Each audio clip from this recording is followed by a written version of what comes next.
Ulaga emajajini. Ipi yasePharapara. Bazinika umthetho ongekho kuwona beyamajaji hayi nje asenkantolo ephakeme kodwa engamajaji omthetho osisekelo. Xamala. Kwathula kwathi du. Bangaba bikho umuntu othi majaji musani ukwenza okubi. Uhulumeni wethu wajabula ikakhulukazi lowo uhulumeni. Asidayisile. Inkululeko ke leyo. Okuthiwa inkululeko yethu. Bahamba ukuvikela abantu ukuthi bangabulawa amaphoyisa kahulumeni. Nahamba ngayenkantolo ngadonsa ishumi ley'nsuku amele inyanga not insuku. Inyanga nenyanga ey'nhlanu. Ingenze lutho. Ingazange ngivele ngisho phambi kwemanje.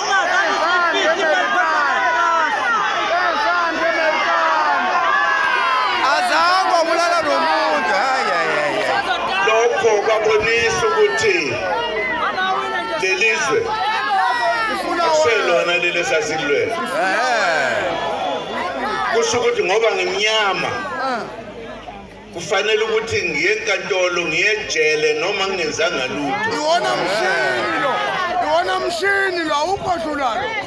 Kaze ngathi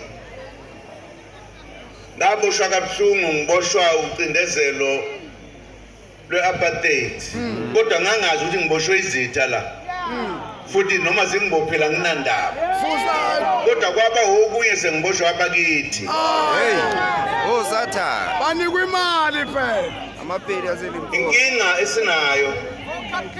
Mhlawumbe abanye abantu bacabanga ukuthi uma senza lokho esikwenzayo senziwa ngoba mhlawumbe sibazonda sizonda umuntu. Sikaze sizonda umuntu. Bayehluleka ukuphatha izwe. Bayehluleka ukuphatha izwe. Ipi imali yasePharapara. Indle emnyama isahlupheka namanje. Ingane azikwazi ukuya ezikoleni. Kodwa uhulumeni unayo imali yokuthi afundise ingane. Umsebenzi kahulumeni lowo. Ukuze ingane zifunde zikwazi ukwenza izinto. Zikwazi ukuthola umsebenzi nokwakha imisebenzi.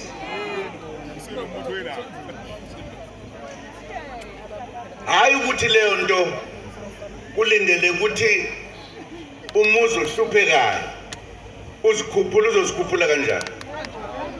Uhulumeni kufanele ukuthi enze izinto. Ngathi ngaphambi kuba ngiphume kufuneke kube khona umfundaze weingane. Namanje sisahlupheka. Kunjalo. Ipi Pharapara. Pharapara. Indle emnyama isahlupheka. Wena unayo imali engadlala umatrasi. Sisahlala emzini le okuthiwa imkhukho. Kodwa singabanikazi bezwe. Mfethu. Abafika bahlala endlini eyicwebezelayo. Ana nemfuyo. Angikaze ngizwe ngisho eParliament kuxoxa ngosizi lokuhlupheka kumuntu omnyama. Kodwa kuyaxoxa lapha eParliament. Igama lakhona ngilaziyo nje engingilizwe ngoba ngifundanga. Bekhuluma ngalo uMkhonto fota. Sekwenze njani? Ngoba silindele ukuzwa ukuthi intuthuko iyafika emakhaya ethu na. Ngeke kufike ipoint of order.